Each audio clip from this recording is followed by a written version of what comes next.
أنفسنا ومن سيئات أعمالنا من يهده الله فلا مضل له ومن يضلله فلا هادي له وأشهد أن لا إله إلا الله وأشهد أن محمدا عبده ورسوله أما بعد فإن خير الحديث كتاب الله وخير الهدي هدي محمد صلى الله عليه وسلم وشر الأمور محدثاتها وكل محدثة بدعة وكل بدعة ضلالة وكل ضلالة في النار أعوذ بالله من الشيطان الرجيم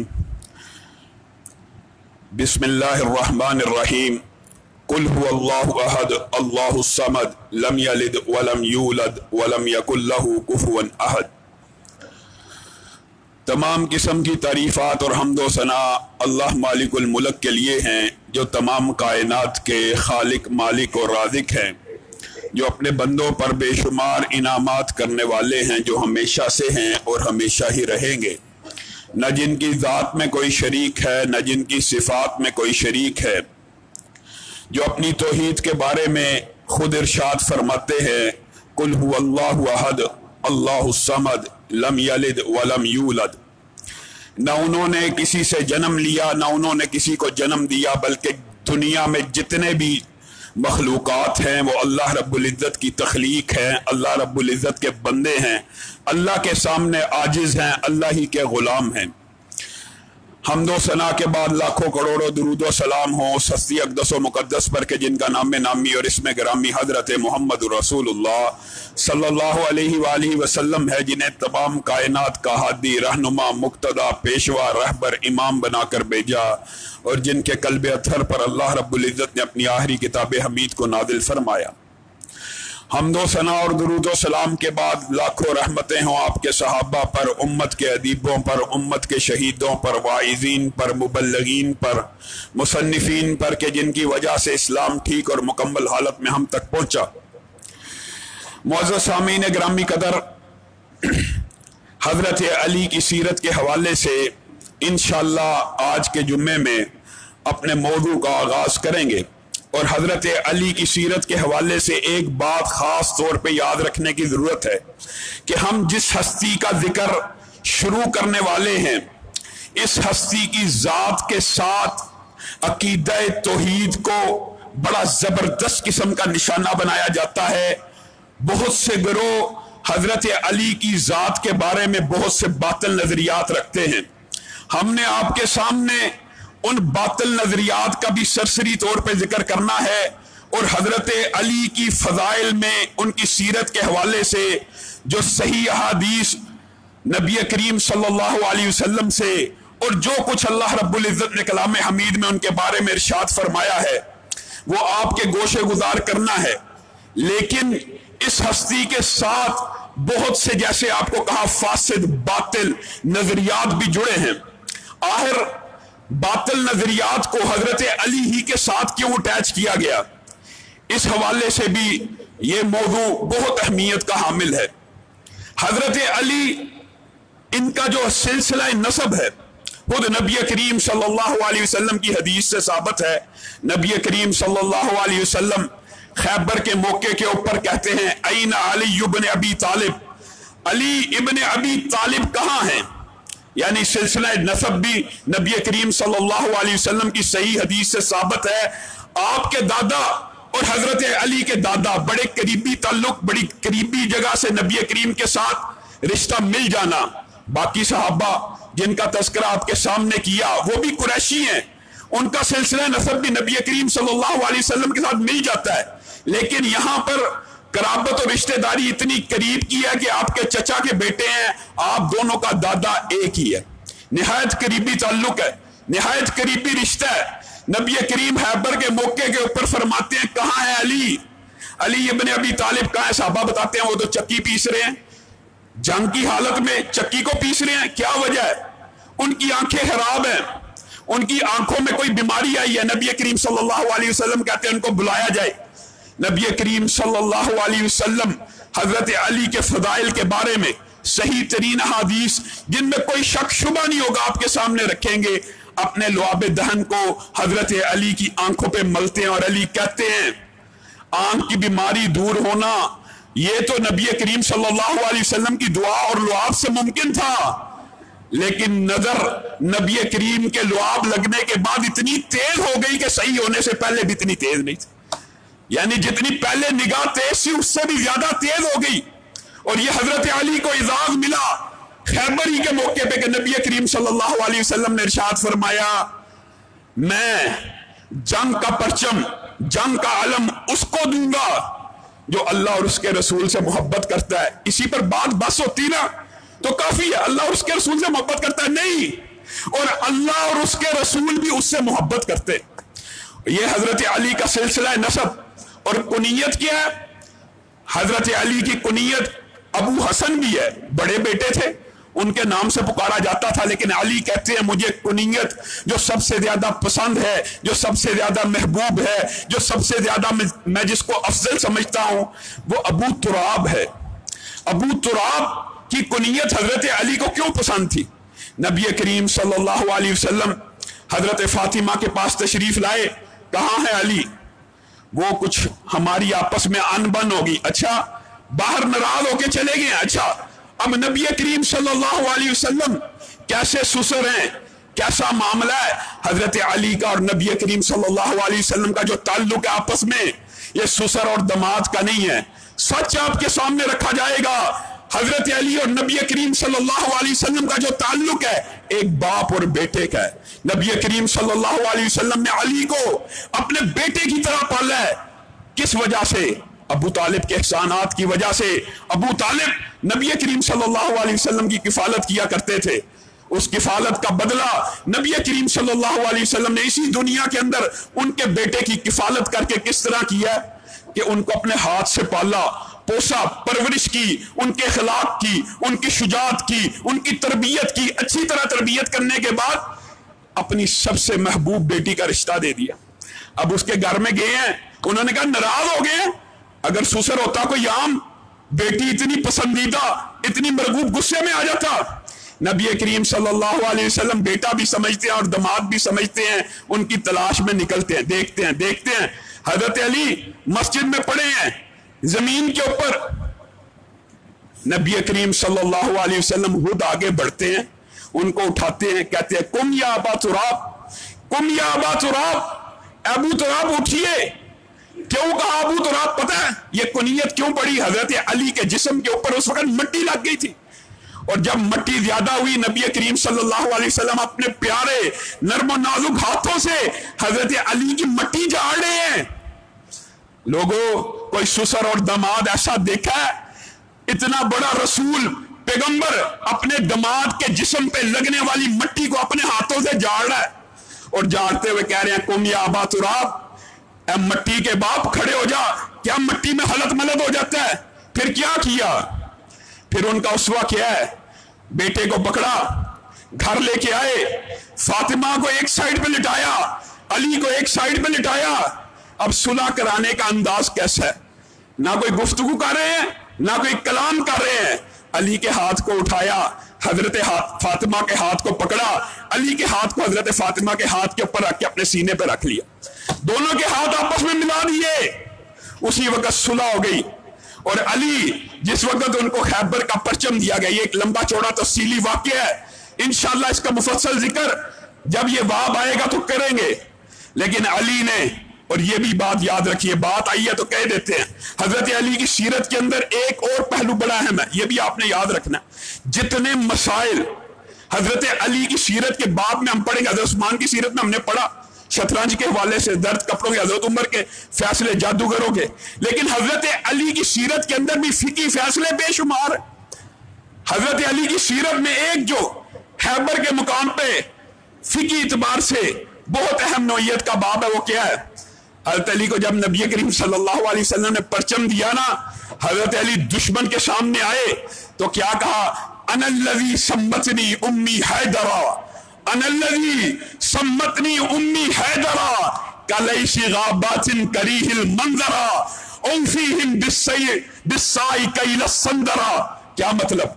मैं अपना इजहार कर रहे हैं कुफार के सामने, और कुफार के सामने फख्र करना, कुफार के सामने ऐसे अशआर पढ़ना जिससे उनके दिलों में हैबत बैठ जाए मुसलमानों की, कुफार के सामने बालों को रंगना, कुफार के सामने अपने बाजुओं को नंगा करना, ताकि इस बाजू को देख के काफिरों के दिल के ऊपर हैबत बैठ जाए। ये हजरत अली की सीरत से भी साबित है, सुन्नत से भी साबित है। और शेर क्या पढ़े हैं डराने वाले, अनल्लज़ी सम्मतनी उम्मी हैदरा, मैं वो हूं जिसकी मां ने उसका नाम शेर रखा। और कलैशी गा बातिन करीहिल मंजरा, मुझे देखकर दुश्मन ऐसे डरता है जैसे जंगल के शेर को देख के जानवर डर जाते। और फहर के अंदाज में कर रहे हैं, औफीहिम बिस्साई कैल संदरा, तुम मुझे 1 किलो 2 किलो तीर फेंकते हो, मैं बदले में पूरे का पूरा दरख्त तीरों का तुम्हारी तरफ उछाल देता हूं। यह कह के जब तलवार चलाई, खैबर के अंदर एक अजीबो गरीब मंजर था। हजरत अली के इशार की वजह से काफिरों के दिल के ऊपर रोब बैठ गया। और अशार देखें, इसके अंदर अरबी की जो शायरी होती है, इसके अंदर बड़ा वजन होता है, बड़े खूबसूरत अंदाज में। तो ये बात भी याद रखिए, जब मार्का हक बातिल हो, जब फिरका बातिला हो, ये जो बात होती है ना, उनके सामने फख्र करना किया जा सकता है।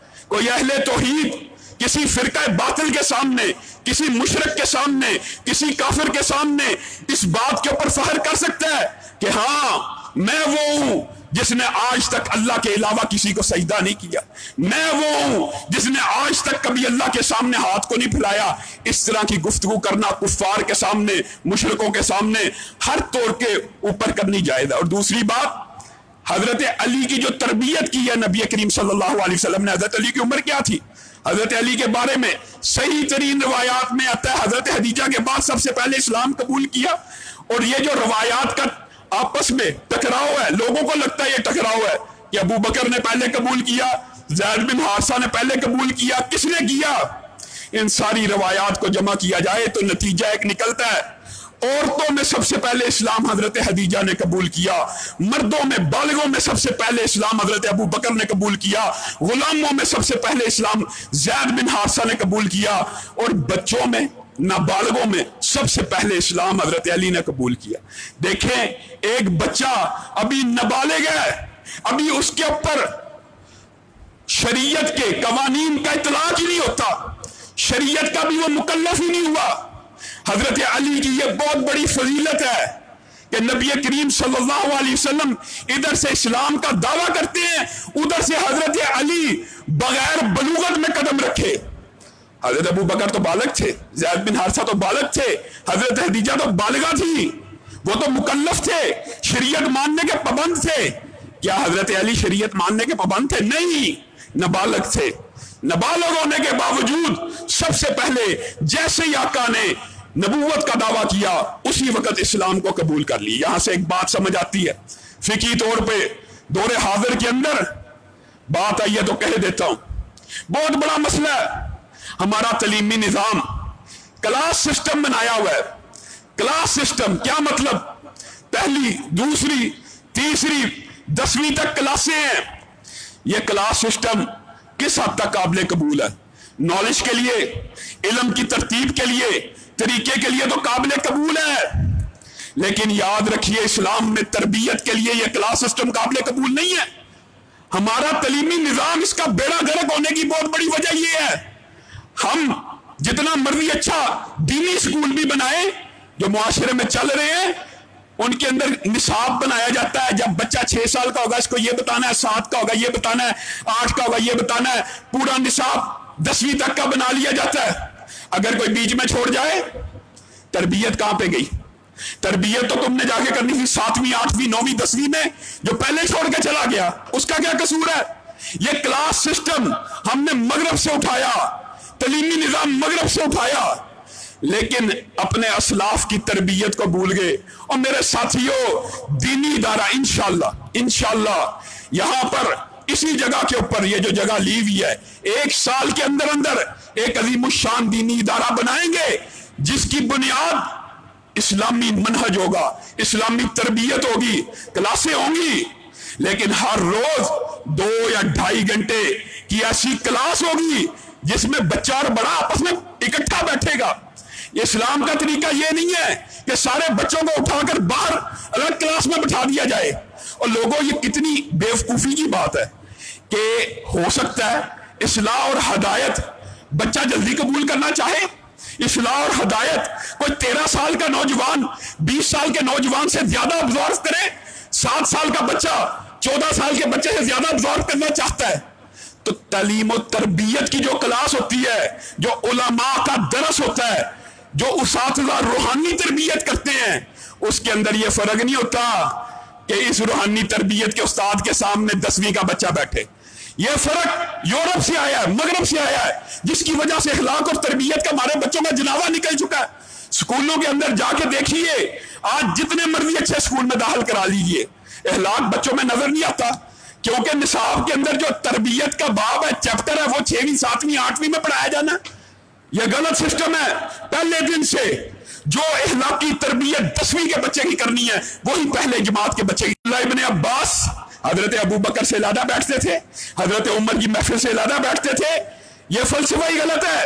یہ فلسفہ ہی، چونکہ ہم اس وقت سرمایہ درانہ نظام کے اندر گھرے ہوئے، ہم نے تو تعلیم برائے مادیت کا اپنے اوپر نصاب چڑھا دیا ہوا، تعلیم بس پیسے کے لیے حاصل کر رہے ہیں۔ جب تعلیم برائے تربیت ہوگی تو یہ سسٹم بھی درست ہوں گے انشاءاللہ۔ انشاءاللہ آپ سب ساتھی دعا بھی کرے کہ اللہ ہمیں ہمارے اس مشن میں کامیاب کرے۔ ایک عظیم الشان یہاں پہ دینی ادارہ بنے گا جہاں پہ آپ کو یہ کلاس سسٹم اور تربیت کا انشاءاللہ آپ کے سامنے ایک نمونہ پیش کریں گے۔ آگے بڑھتے ہیں۔ حضرت علی اسی تربیت کی وجہ سے کہ 8 سال کے 10 سال کے نبی کریم صلی اللہ علیہ وسلم کی تربیت مل رہی ہے، کیسی عمدہ تربیت ہے۔ حضرت علی کے بارے میں سکہ روایت سے یہ بات ثابت ہے، حضرت علی نے زندگی اپنی میں، پوری زندگی میں، لوگوں کتنی بڑی بات ہے، یہ کتنی بڑی بات ہے، آپ کو اور مجھے سوچنے اور سمجھنے کی بات ہے، غور و فکر کی بات ہے، یہ آپ کے لیے اور میرے لیے ہے۔ حضرت علی کی سیرت کے باب میں ایک اہم بات پتہ کیا؟ حضرت علی کی زندگی کے اندر کوئی ایک نماز ایسی نہیں جو علی نے قضا کی ہو، جو علی نے قضا کی ہو۔ حالت جنگ میں، حالت امن میں آج اپنے اور میرے ضمیروں کو ٹٹولیے۔ یہاں پہ رمضان کے اندر فجر کی نماز میں 6 صفیں، 5 صفیں، آج کل فجر کی نماز میں 1 صف۔ اور کیا فجر کی نماز صرف رمضان میں فرض ہوئی تھی؟ اور 5 نمازیں مسلمانوں کے اوپر مسجد میں فرض نہیں ہے؟ یہ میں نے اور آپ نے اپنے ضمیروں سے پوچھنا، اللہ کی قسم۔ یہ جمعے کے اندر مسجدیں بھر جاتی ہیں، کہاں سے آتے ہیں لوگ؟ یہ مسلمان ہی ہیں، یہ کلمہ گوئی ہیں، نمازوں میں کہاں جاتے ہیں؟ ہر مسجد میں جمعہ ہو رہا ہے پاکستان میں، ہر مسجد بھری ہوئی ہے، لیکن فجر کی نماز میں 1 صف۔ کس وجہ سے؟ آپ نے اور میں نے اس کے بارے میں سوچنا ہے۔ اور بات آئیے تو کہہ دیتا ہوں، کتنی فضیلت کی بات ہے۔ ایک تو ہے نا فرض ہونا، فرض ہے جی ادا کرنا، یہ بھی ڈیوٹی ہے۔ اس کے اندر یہ نہیں ہو سکتا کہ انسان کے مجھے نیند آئی ہے، فرض نیند قربان کرنی پڑے گی، خواہشات کو قربان کرنا پڑے گا، فرض کے وقت حاضر ہونا پڑے گا، لیکن اجر و ثواب کتنا ہے؟ من خرج من بیت، اتنی بڑی عظمت کی حدیث ہے لوگوں۔ ابو امامہ اس حدیث کے راوی ہیں، اور سنن نبی داؤد اور مسند احمد کی حدیث ہے، صحیح ہے۔ جو بندہ اپنے گھر سے نکلتا ہے، من خرج من بیتہ متطہرا، کس حالت میں؟ اچھی طرح پاکیزگی کی حالت۔ کیا مطلب؟ اور وضو کر کے نکلتا ہے، مسجد آ کے وضو نہیں کر رہا، گھر سے وضو کر کے نکل رہا ہے۔ فاجرہ کاجر الحاج المحرم، اس کا اجر ایسا ہے جیسے احرام پہنے ہوئے حاجی کا ہو۔ کیا مطلب؟ اللہ کے رسول اگر کہہ دیتے اس کا اجر ایسا ہے جیسے حاجی کا ہے تو بات مکمل تھی کہ نہیں؟ آپ کے اور میرے اشکال کو دور کرنے کے لیے یہ بھی ساتھ کہا ایسے حاجی کا جس نے احرام پہنا ہو، یعنی اصل حج کے برابر۔ جو بندہ صلاۃ مکتوبہ کے لیے، فرض نماز کے لیے اپنے گھر سے وضو کر کے نکلتا ہے، صرف نکلتا ہے، اس کا اجر ایک حج کے برابر ہے۔ ایک دن میں کتنے حج انسان کر سکتا ہے؟ 5 حج۔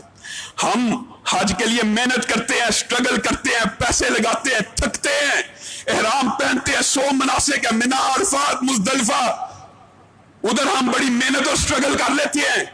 یہاں پہ پاکستان میں گھر کے قریب مسجد ہے، باقی نمازوں میں تو نمازی حاضر ہو جاتے ہیں، فجر میں کیوں نہیں آتا؟ क्या फजर की नमाज 5 नमाजों में शामिल नहीं है? क्या वो आपके और मेरे ऊपर फर्ज नहीं है? क्या उसका अजर और सवाब हज के बराबर नहीं है? बल्कि फजर के साथ तो एक हज का इजाफी सवाब वैसे ही है। अगर फजर पढ़ के बैठा रहे सूरज तुलू होने तक, सिर्फ 2 रकत इशराक की पढ़ के जाएगा तो भी एक हज का और सवाब मिलेगा। एक इंसान एक दिन में 5-6 हज का सवाब इकट्ठा कर सकता है, एक हफ्ते में 35, एक माह में 100 से ज्यादा, 150 से ज्यादा, एक साल में 1000 से ज्यादा।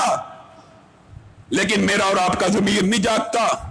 वजह क्या है? और लोगों अहद करो, अल्लाह की कसम दुनिया गुजर जानी है, एक ऐसी जगह पे हमने चले जाना है जहां पे वापसी की कोई गुंजाइश नहीं है। यह कोई तजर्बा गाह नहीं है कि तजर्बा किया इस तरह गुजार लेंगे, जब अल्लाह दूसरी दफा मौका देगा तो इस तरह गुजार लेंगे। नहीं, मौका दोबारा कभी नहीं मिलना। इसी जिंदगी के अंदर सिर्फ साथी फजर की नमाज पक्की करने का अहद कर लें।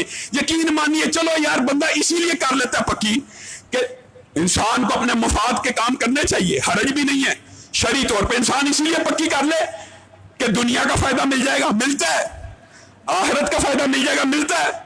दुनिया और आखिरत के फायदे के लिए ही इंसान अपनी नमाजों को पक्का करे। हजरत अली की सीरत का अहम बाब है, और इसीलिए यार दोस्तों ने एक रवायत गढ़ी हुई है, नाउज़ बिल्लाह, जब उज़्र शरई हो वैसे ही नमाज को, एक उज़्र शरई है, हालत जंग है, सलाते खौफ पढ़ ली है या नहीं पढ़ी, नमाज गुजर रही है, उज़्र शरई है, जान का भी खौफ है। एक यार दोस्तों ने रिवायत गढ़ी, नाउज़ बिल्लाह, चूंकि हजरत अली के बारे में यह बात मौजूद है तारीख में कि उनकी कोई नमाज फोत नहीं हुई, कज़ा नहीं हुई, इन टाइम पढ़ते थे, फर्ज जमात के साथ पढ़ते थे। एक वाकया जंग का जो मिला, उन्होंने कहा कहीं से ये साबित ना हो जाए कि हजरत अली की ये नमाज छूटी थी। उन्होंने पूरी की पूरी रिवायत गाड़ ली, जी हजरत अली की नमाज छूट गई, तो नबी करीम सल्लल्लाहु अलैहि वसल्लम ने नाउज़ बिल्लाह सूरज को ऑर्डर किया, वापस आ जा, वापस आया, फिर हजरत अली ने नमाज पढ़ी, फिर वो गुरूब हुआ। ये झूठी रिवायत है, मन गढ़त है। नबी करीम सल्लल्लाहु अलैहि वसल्लम ने कहा सूरज नहीं रुका, सूरज नहीं रुका, सिवाय एक नबी के लिए, एक नबी के लिए रुका था। नबी ने दुआ की थी, अल्लाह ये भी मामूर है, मैं भी मामूर हूं, अगर ये गरूब हो गया, अगला दिन हफ्ते का दिन है जिसमें हम बनी इसराइल के साथ जंग नहीं कर सकते, बैतुल मक़दस फतह होने वाला है, अल्लाह इसको थोड़ी देर के लिए रोक दे। उस वक्त रुका था। जो हदीस से साबित हो उसको मानते, लेकिन जो खुद साख्ता बनाया गया हो उसको नहीं मानते। क्या हजरत अली के फजाइल वैसे कम है जो मनगढ़ंत रवायात के जरिए उनके मकाम को बुलंद किया जाए? हजरत अली वो हैं, अभी बच्चे हैं, छोटे हैं, सही हदीस है ये भी। बाज लोग समझते हैं ये दूसरे अली का वाकया, नहीं, ये भी हजरत अली इब्न अबी तालिब का वाकया है। हजरत अली, नबी करीम सल्लल्लाहु अलैहि वसल्लम ने हाथ पकड़ा, आओ खाना काबा चले। नबी करीम खाना काबा लेके जा रहे हैं, वहां पे पहुंचे, कहा अली नीचे बैठो, अली नीचे बैठे, नबी करीम सल्लल्लाहु अलैहि वसल्लम उनके ऊपर चढ़े, कहा खड़े हो जाओ। हजरत अली कहते हैं अब मैं, नबी करीम सल्लल्लाहु अलैहि वसल्लम मेरे कंधे पे हैं और मैं ताकतवर था, और हजरत अली बेशुमार ताकत रखने वाले। कहते हैं लेकिन जब नबी करीम सल्लल्लाहु अलैहि वसल्लम मेरे कंधे पे खड़े हुए, मैं उनका बोझ ना उठा सका। शायद रिसालत का बोझ था या ऐसा बोझ था जो मैंने कभी महसूस किया, नबी करीम को अंदाजा हो गया मुझसे खड़ा नहीं हुआ जा रहा। तो नबी करीम सल्लल्लाहु अलैहि वसल्लम मुस्कुराना शुरू हो गए, कहा यह भी एजाज अगर मिला तो हजरत अली को मिला, लेकिन यह भी याद रखिए, मुहद्दिसीन ने बड़े प्यारे नुक्ते भी कई मर्तबा बयान करते हैं। मुहद्दिसीन, मुआज़ल्लाह हजरत अली की तनकीस मकसूद नहीं है, लेकिन अहले सुन्नत वल जमात का इजमाए उम्मत है, हजरत अली का सहाबा में जो मुकाम और मर्तबा है वो चौथे नंबर पे, हजरत अबू बकर के बाद है, हजरत उमर के बाद है, हजरत उस्मान के बाद है। और मुफस्सिरीन मुहद्दिसीन ने लिखा है हजरत अली नबी करीम सल्लल्लाहु अलैहि वसल्लम को खाना काबा में उठा ना सके, लेकिन अबू बकर का मुकाम इतना बुलंद था, अल्लाह की कसम गारे सोर के ऊपर नबी को कंधों पे बिठा के चढ़ गए, नबी को उठा लिया। यह भी हजरत अबू बकर की फजीलत के ऊपर दाल है। लेकिन जो दूसरी फजीलत साबित होती है वो क्या है? नबी करीम सल्लल्लाहु अलैहि वसल्लम जैसी हस्ती हजरत अली को क्या कहती है? मेरे कंधों के ऊपर खड़ी हो जा। नबी करीम जैसी हस्ती कह रही है किसको? हजरत अली को। लोगों, ये सआदत, ये रुतबा किसी और साहबी को मिला? हाँ मिला। حسن و حسین کو بھی کندھوں پہ، اپنی نواسی کو بھی کندھوں پہ سیر کروائی ہے، لیکن اس طرح کہ حضرت محمد الرسول اللہ صلی اللہ علیہ وسلم ایک مشن کے طور پہ نیچے بیٹھے ہیں اور حضرت علی کو کہا میرے کندھوں کے اوپر کھڑے ہو جاؤ. حضرت علی جھجکے ہیں احترام میں، لیکن نبی کریم نے کہا مشن بڑا ہے، کھڑے ہو جاؤ، میرے اوپر کھڑے ہو جاؤ. حضرت علی کھڑے ہوئے، نبی کریم صلی اللہ علیہ وسلم اٹھے. حضرت علی خود بیان کرتے ہیں، مسند احمد میں پورا واقعہ موجود ہے صحیح سند کے ساتھ. کہا نبی کریم صلی اللہ علیہ وسلم جب اوپر کھڑے ہوئے، میں علی نے اپنے آپ کو اتنا بلند دیکھا، اتنا اونچا دیکھا، اتنا اعلیٰ دیکھا، مجھے ایسے لگتا تھا میں ہاتھ بڑھا کے آسمان کے تارے توڑ سکتا ہوں. نبی کریم کھڑے ہوئے ہیں، صرف خانہ کعبہ کے اوپر تک نہیں پہنچے، بلکہ کہتے ہیں مجھے ایسا محسوس ہوا میں آسمان کے قریب جا پہنچا، صرف ہاتھ بڑھاؤں گا تو آسمان سے کوئی تارا بھی توڑ کے لا سکتا ہوں. یہ مقام حضرت علی کو ملا تو نبی کریم نے کیا کہا، ادھر اوپر جو بت نظر آ رہے ہیں، ہاں آ رہے آقا، ان کو توڑ ڈال. حضرت علی نے ان کو توڑا اور کہتے ہیں عجیب معجزہ ہوا. وہ بت جو مٹی کے بنے ہوئے تھے، کوئی لوہے کے بنے ہوئے تھے، میں نے ان کو صرف ہاتھ لگایا ہے، وہ زمین پہ گرے اور جس طرح شیشہ کرچی ہو جاتا ہے اس طرح کرچی ہو گئے. اور اس کی شور کے بعد میں اور نبی کریم صلی اللہ علیہ وسلم خانہ کعبہ سے نکل گئے. یہ حضرت علی کو اعزاز ملا ہے. یہ اعزاز کی بات ہے کہ نبی کریم صلی اللہ علیہ وسلم پیار بھی کرتے تھے. اور حضرت علی کے بارے میں آتا ہے، نبی کریم صلی اللہ علیہ وسلم جب چھوٹے تھے، نبی کریم صلی اللہ علیہ وسلم سے ایسے پیار کرتے تھے، بچے جو تھے 8 سے 10 سال کی عمر میں، کہ لوگ کہتے تھے جیسے اونٹنی کا بچہ اونٹنی کے آگے پیچھے دوڑتا ہے نا، علی نبی کریم صلی اللہ علیہ وسلم کے آگے پیچھے دوڑتے تھے. اور نبی کریم صلی اللہ علیہ وسلم نے ایک مرتبہ دعا کی، کتنی عظیم دعا ہے. اللہ، دل اداس ہو گیا علی سے ایک دن، بڑا عرصہ بعد دیدار نہیں ہوا. کہا اللہ مجھے اس وقت تک موت نہ دینا جب تک میں علی کو نہ دیکھ لوں، مجھے اس وقت تک موت نہ دینا جب تک میں علی کو نہ دیکھ لوں. انشاءاللہ حضرت علی کی سیرت کے حوالے سے مفصل طور کے اوپر جیسے حضرت ابو بکر، حضرت عمر، حضرت عثمان کی سیرت کو بیان کیا ہے، حضرت علی کی سیرت کے اندر بے شمار فقہی پہلو ہیں، بے شمار عظمتوں کا پہلو ہیں، لیکن میں نے اور آپ نے صحیح احادیث کے اوپر توجہ رکھنی ہے. یہ جو ضعیف من گڑت اور اپنی طرف سے مقام کو بڑھانے کی کوشش کرتے ہیں، حقیقت میں مقام نہیں بڑھتا. مقام وہی ہوتا ہے جو اللہ اور اس کے رسول نے عطا کر دی ہے. اس سے زیادہ نہ کوئی عطا کر سکتا ہے، نہ جھوٹی حدیثیں بنانے سے عطا ہو سکتا ہے. اللہ رب العزت جو کہا گیا، جو سنا گیا، اس کو سمجھنے کی توفیق عنایت فرمائے.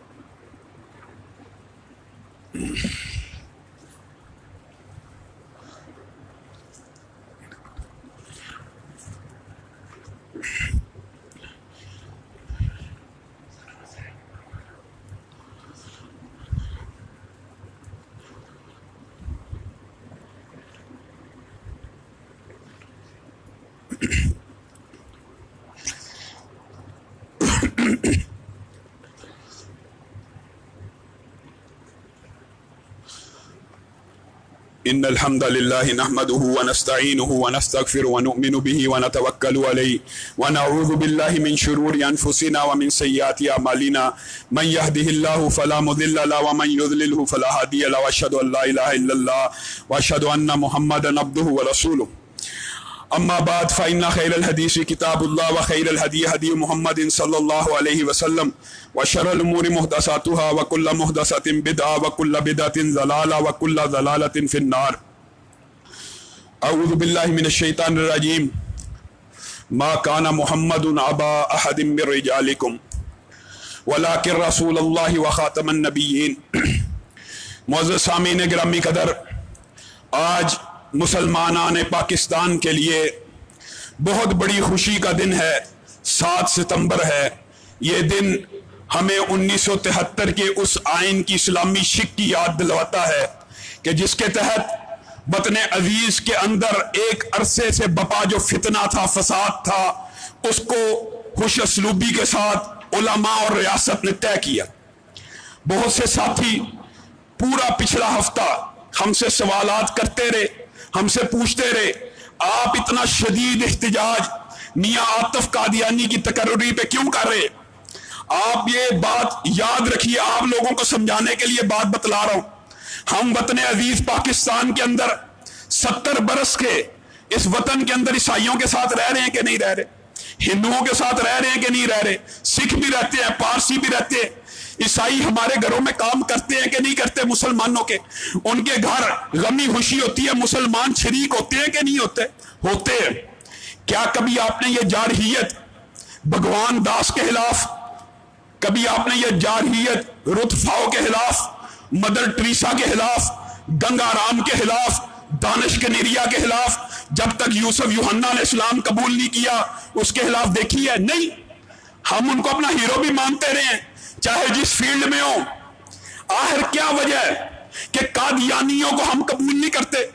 مذہبی طبقہ قادیانیوں کو قبول کیوں نہیں کرتا؟ افسوس اور دکھ کی بات ہے، آج آپ یہ بات سمجھ کے جائیے۔ ہمارے معاشرے میں اسلام کی تعلیمات اس طرح ناپید ہو چکی ہیں، ہمیں پتہ ہی نہیں کہ قادیانی کافر ہیں، مرتد ہیں، اقلیت ہے، کیا ہے۔ اب فیصلہ چونکہ واپس لینے کی باتیں ہو رہی ہیں، اس لیے میں ان کے اوپر زیادہ طنز اور تشنیع نہیں کروں گا، لیکن بڑے بڑے پڑھے لکھے وزیر یہ جی اقلیت ہیں۔ اقلیت کون ہوتا ہے؟ جو کافر ہو، جو غیر مسلم ہو، جو اپنے آپ کو کافر تسلیم کرتا ہو مسلمان کے مقابلے میں۔ وہ کہتا ہوں میں عیسائی ہوں، وہ کہتا ہوں میں ہندو ہوں، وہ کہتا ہوں میں سکھ ہوں۔ ایک بندہ کلمہ پڑھے اشہد ان لا الہ الا اللہ واشہد ان محمد عبدہ ورسولہ کا کلمہ پڑھے، کلمہ پڑھنے کے بعد یہ بات کہ کلمہ تو میں نے پڑھ لیا، مسلمان تو میں ہو گیا ہوں، لیکن میں نبی کریم صلی اللہ علیہ وسلم کو آخری رسول نہیں مانتا، میں نبی کریم کو آخری نبی نہیں مانتا۔ آپ بتلائیے، جو بندہ کلمہ پڑھ کے نبی کریم صلی اللہ علیہ وسلم کی رسالت کا انکار کرے، وہ کافر ہوتا ہے کہ مرتد ہوتا ہے؟ بتلائیے۔ جو بندہ اسلام کو قبول کرے، اسلام کو قبول کر لینے کے بعد، کلمہ پڑھ لینے کے بعد ختم نبوت کے اوپر حملہ کرے، جس نبی کا کلمہ پڑھ کے اسلام کے اندر داخل ہوا اسی نبی کے ساتھ غداری کرے اور اس کی ختم نبوت کے اوپر حملہ کر کے کہ میں ان کو آخری نبی نہیں مانتا، اس کے بعد بھی ایک نبی پیدا ہوا تھا، وہ بندہ صرف کافر ہوگا کہ مرتد ہوگا؟ مرتد ہوتا ہے۔ قادیانیوں کے بارے میں سب سے پہلے فتویٰ یہی آیا، مرتد ہے۔ اب مرتد کی جو اسلامی سزا تھی وہ کیا ہے؟ ان کی سرکوبی کی جائے، ان کو جلا وطن کیا جائے۔ اس مسئلے کو حل کیسے کیا گیا؟ امیکیبلی علماء اور ریاست نے ایک تجویز، ایک آئین کے اندر شک بنائی کہ یہ اپنے آپ کو کافر مان لیں، یہ اپنے آپ کو اقلیت تسلیم کر لیں، مسلمان نہ کہیں، اپنے آپ کو مسلمان نہ کہیں، اپنے آپ کو کافر تسلیم کر لیں۔ جیسے ہی اپنے آپ کو کافر تسلیم کریں گے، باقی اقلیتوں کی طرح ان کو بھی حقوق مل جائیں گے۔ آپ قادیانیوں سے اقلیت تسلیم کروا لیں کہ وہ کہے میں کافر ہوں، میں ایک اور نبی کے اوپر ایمان لے کے آیا ہوں۔ ویسے تو دکھ اور افسوس کی بات کیا ہے پتہ ہے؟ آج تک امت کے اندر جتنے جھوٹے نبی پیدا ہوئے ان کے خلاف مسلمانوں نے جہاد کیا، ان کی جیل امتوں کے خلاف قتال کیا، ان کو تہ تیک کیا۔ نبی کریم صلی اللہ علیہ وسلم نے مسیلمہ کذاب کے خلاف، اسود عنسی کے خلاف بشارتیں دی ہیں، خوشخبریاں دی ہیں۔ یہ آپ کے اور میرے ضمیر مرے ہوئے ہیں کہ آج 1400 سال بعد ایک گھٹیا کذاب اور دجال، اس کی امت زندہ ہے، اس کی امت بھی زندہ ہے، وہ نبوت کا دعویٰ بھی کرتا ہے اور امت میں زندہ بھی ہے۔ یہ میری اور آپ کے لیے شرم اور افسوس کی بات ہے، جو بندہ کسی مذہب کے اندر اس نبی کو قبول کر کے اس سے غداری کرے۔ نبی کریم نے کہا میرے بعد 30 جھوٹے دجال کذاب آئیں گے۔ لوگ کہتے ہیں آپ ان کے نبی کو گالیاں دیتے ہیں، برا بلا کہتے ہیں، اللہ نے تو کہا کسی کے خداؤں کو برا بلا نہ کہو۔ اور لوگوں، جو بات جہاں جس مقصد کے تحت نازل ہوئی ہوتی ہے اس کو وہی رکھنا چاہیے۔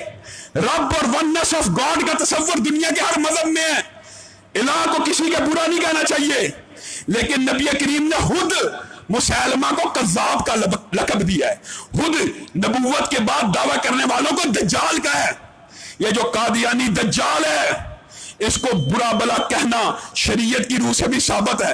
اور یہ جو غداری کرتے ہیں نبی کریم صلی اللہ علیہ وسلم کی، افسوس کی بات پتہ کیا؟ یہ صرف نبی کریم کے غدار نہیں ہے، ایک تو ہے نبی سے غداری کر دی، पाकिस्तान की आइन के भी गद्दार है। किस तरह? पाकिस्तान के आइन में ये काफिर है, इस आइन को नहीं मानते। आप खुद बतलाइए, जो रियासत किसी जमात को काफिर करार दे और वो जमात अपने आप को काफिर ना समझती हो, वो उस रियासत के साथ मुखलस हो सकता है? वो उस रियासत के खिलाफ हमेशा कारकर्दगी और कारगुजारी करने की कोशिश करेगा कि उस रियासत का वफादार होगा? आम फहम बात है, आम फहम बात है। जो रियासत किसी गिरोह को काफिर कह रही है, कादियानियों को काफिर कह दिया, कादियानी अपने आप को तस्लीम नहीं कर रहे, वो इस रियासत से मुखलस होंगे?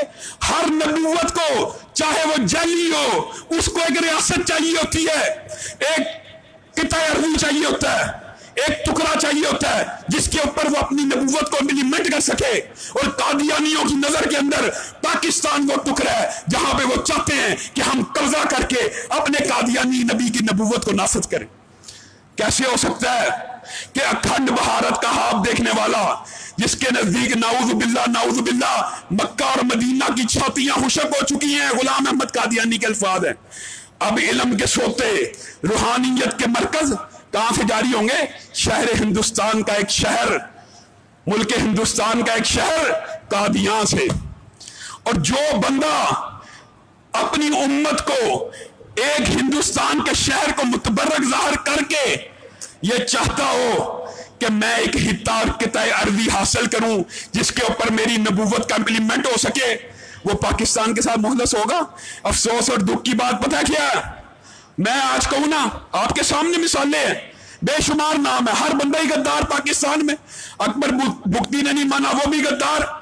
सूफी मोहम्मद साहब हक मुतालबा करें इस्लामी सजाओं के निफाज का, वो भी गद्दार। लाल मस्जिद वाले हक मुतालबा करें, वो भी गद्दार। मैं अगर यहां पे कह दूं ना मैं पाकिस्तान के आइन को नहीं मानता, मैं भी गद्दार। लेकिन कादियानी अलल ऐलान कहता है मैं तुम्हारी आइन की इन शिकों को नहीं मानता, मैं तुम्हारे आइन को नहीं मानता। ये रियासत कौन होती है हमें काफिर कहने वाली? जिस वक्त कादियानी अपने आप को अक़लियत तस्लीम कर लेगा, हम भी उसको अक़लियत तस्लीम कर लेंगे। हम उसको वो सारे हक देने के लिए तैयार हैं जो बाकी किसी भी अक़लियत को हासिल है। लेकिन अगर वो पाकिस्तान से गद्दारी करके अल्लाह के ऊपर नाऊज़ बिल्लाह इनके अकायद अगर आप पढ़े, कोई रसूल ऐसा नहीं जो गुलाम अहमद कादियानी की बकवास से महफूज रहा हो। ऐसा खबीस आदमी है, हर सहाबी के बारे में बकवास, हर नबी के बारे में बकवास, हजरत हसन हुसैन के बारे में बकवास। जो बंदा आप खुद बताएं अल्लाह पे झूठ बांधे, जो बंदा अल्लाह पे झूठ बांधता हो कि नहीं नहीं अल्लाह ने खातमुन नबिय्यीन और ये वैसी बात है, ये कोई ऐसी बात नहीं, इसका मतलब यूं है यूं है, अल्लाह पे झूठ बांधता हो। जो नाउज़ बिल्लाह आपके नबी को कहता हो कि नबी करीम सल्लल्लाहु अलैहि वसल्लम ने नाउज़ बिल्लाह खयानत की है, ये बात कह के कि मेरे बाद नबी नहीं। जो आपके मजहब का गद्दार हो, आपके आइन का गद्दार हो, आप उसको कोई ओहदा दें तो फिर मुसलमान बर्दाश्त नहीं कर सकते। अल्लाह का शुक्र है और ये बात भी अच्छी है, हाँ साहब अवामी रद्द अमल के सामने अपने फैसलों को वापस लेते हैं। अभी जब मैं जुम्मा पढ़ाने के लिए आ रहा था मुझे इतला मिली वो अपने फैसले को वापस ले रहे हैं। अगर ऐसा है तो हम राजा तहसीन पेश करते हैं। उन्होंने अगर अपना फैसला वापस लिया है तो ठीक है, लेकिन अगर कभी भी किसी मुर्तद को चाहिए आपको ये इनको जला वतन करो या इनको पाकिस्तान का आइन मनवाओ, अगर ये पाकिस्तान का आइन मानते हैं, रियासत का आइन मानते हैं, अपने आप को काफिर मानना शुरू कर दें, इस आइन के तहत जो लिखा है उनकी शिकों को मानते हैं, हमें कोई इतराज नहीं। या इनको जलावतन किया जाए या इनकी सरकोबी की जाए, इनको पाकिस्तान में कोई कलीदी ओहदा नहीं मिल सकता इंशाअल्लाह, जब तक हम जिंदा चाहे अकेला रह जाओ। और वैसे अल्लाह के फजलो करम से आप सब साथी और बेशुमार लोग इस बात के ऊपर तैयार थे कि अगर इन्होंने इसको नहीं उठाया हम लाहौर को जाम कर देंगे। आप इस बात के ऊपर तैयार है कि कभी भी हुकूमत ने अगर किसी कादियानी को कलीदी ओहदे पे लगाया हम पूरे लाहौर को जैम कर देंगे। इस बात के ऊपर तैयार है, हाथ खड़ा करके वादा करें इंशाअल्लाह हम लाहौर की हर सड़क को, हर पुल को, हर चौक को, हर चौराहे को उसी वक्त जैम कर देंगे। हमारा कोई सियासी मोटिव नहीं है इसके पीछे। और खान साहब होश के नाम लेने चाहिए। कैसे कैसे आपने वजीर रखे हुए, कहते हैं जी 2-2 करोड़ वोट मिला इस्लाम की तशरीह हम करेंगे। और 1 अरब बंदा एक तरफ हो, 10 अरब बंदा एक तरफ हो, रसूलुल्लाह सल्लल्लाहु अलैहि वसल्लम का फरमान एक तरफ हो, 10 अरब अरब को समुंदर में फेंक दिया जाएगा, जूते की नोक पर रख दिया जाएगा, रसूलुल्लाह के फरमान के ऊपर आंच नहीं आने दी जाएगी। तुम कहते हो 2 करोड़ वोट लेके इस्लाम की तशरीह तुम करना शुरू कर दोगे? कैसी कैसी लगभ बातें हैं। 20 करोड़ मुसलमानों के जज्बात का ख्याल नहीं किया। 10-20 लाख कादियानी और भुट्टो जैसा सेकुलर बंदा ये कह गया है कादियानियों का जो सोच और फलसफा को यहूदियों जैसा है। ये पाकिस्तान की रियासत पे हर सूरत काबिज होना चाहते हैं यहूदियों की तरह, जिस तरह यहूदी अमेरिका पे काबिज हैं। मैंने आपको पहले भी बताया है, नबूवत के पीछे एक फलसफा होता है। नबूवत चल ही नहीं सकती किताब अर्दी के बगैर। नबूवत के लिए एक रियासत स्टेट चाहिए होती है नाफिज करने के लिए अहकामात को, और उनके लिए ये केक, पीस ऑफ केक ये समझते थे पाकिस्तान होगा इंशाअल्लाह जब तक हम जिंदा हैं और नबी करीम सल्लल्लाहु अलैहि वसल्लम का कलमा पढ़ने वाले मुसलमान जिंदा है। कादियानियों को इस मुल्क में जीने नहीं देंगे आराम से। अगर ये रहना चाहते हैं दूसरे दर्जे के शहरी बंद करें, अपने आप को अक़लियत तस्लीम करें। आज से हमारी दुश्मनी खत्म, अपने आप को अक़लियत तस्लीम कर लें, पाकिस्तान के आइन को मान लें, हम उसी वक्त इनसे दुश्मनी खत्म कर लेंगे। सुभान रब्बिका रब्बिल इज्जति अम्मा यसिफून व सलामुन अल मुरसलीन।